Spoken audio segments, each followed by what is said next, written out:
এক বস্তা। কি খবর, সব ভালো তো নাকি? আমি চলে এলাম একটা নতুন ব্লগ নিয়ে। ভাই বহুদিন পরে আসছি, কিছু মনে করো না। কি করব, আমি চেষ্টা করছি ব্লগ নেওয়ার, কিন্তু কাজের মাঝখানে থাকার কারণে আমি পারছি না ব্লগ দিতে। সো সো কি না, একটা ব্লগ দিচ্ছি নতুন। আমি বাবা মায়ের কাছে আসছি, মানে এসেছি আর কি। এখানে এখন থাকছি, এখানে কাজ বাজ করছি কিছু। তো এখানে আর কি এই রুমটাই ছিলাম আমরা। দেখো এই রুমটা ছিলাম, এই রুম থেকে শিফট করছি কারণ এখন আমাদের এই রুমটা ছাড়তে বলেছে যারা ভাড়া বাড়ি। তো পাশে একটা রুম তৈরি হচ্ছে, সেই রুমে আমরা শিফট করব। কিন্তু যে রুমটা তৈরি হচ্ছে সে এখনো 1 মাস টাইম লাগবে, সেই জন্য আমরা এই রুমটায় থাকছি। হিরো আলমকে দেখবে আসো। ইয়ে রাহা রুমটা সাফ করে এক বেলা লেগে গেল সাফ করে। এখন এই বেলা এতগুলো রুম সাফ করছি। ওই টিনের ঘরটাই শিফট করবো আমরা। গ্যাং ভাই কি অবস্থা, এই ভিডিওটা মাথা খারাপ করে দিচ্ছে আমার। মানে সব জায়গাতে শুধু এই ভিডিওটাই আছে।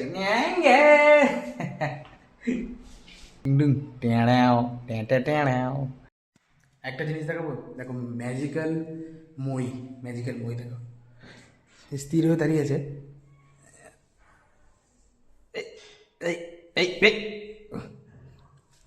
সালা সার তো পর যেই ভিডিও করছি সেই সালা তুই পাল্টে গেলি। হ্যাঁ, একটু আগে আমি দাঁড় করেছিলাম, সালা নিজে নিজে পড়ে যাচ্ছে, নিজে নিজে স্লিপ করছে।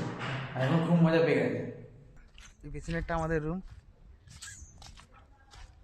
চার্জার নিয়ে যাচ্ছি, সব থেকে ভারী জিনিস। আর এই যে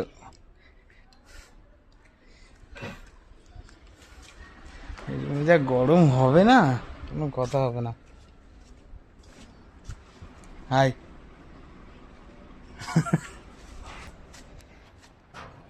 আর এটা গার্ডেন। ক্যামেরায় যা লাগছে মনে হচ্ছে ও সলিড জায়গা, কিন্তু রোদে এখানে আমাদের হালুয়া টাইট।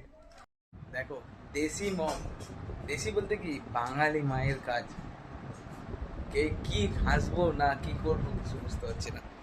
হ্যাঁ দেখো না, একটা ভালো গেঞ্জি ছিল, ওয়ার নাই, ও নাইস ওয়ার বানিয়েছে।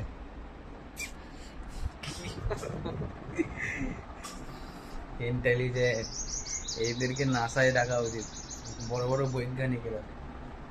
তো গাইস, মানুষ জুয়ার প্রতি এত আকর্ষণ হয়, যেটা আমার বাবার দেখে আমি এতদিন ভাবতাম যে জুয়া মানে লটারি ভাবতাম যে নর্মালি 1-2 বার কাটে। দেখো এক বস্তা ক বছরে 4 বছরে 1 বস্তা লটারি। দেখো কোথায় ছিল এটা? সব বাথরুমের মাথার উপরে ফেলে দেয়। ওটা তুই পরে ভিডিওটা নিয়ে নিবি, দিয়ে অ্যাড করে দেবো। এবার তো পর এত সময় হলো এখনো বললো না, কি অবস্থা। হ্যাঁ দেখো, এত লটারি যদি আমাদের এত টাকা থাকতো তাহলে কি কি হতো আমাদের, কি করার আছে।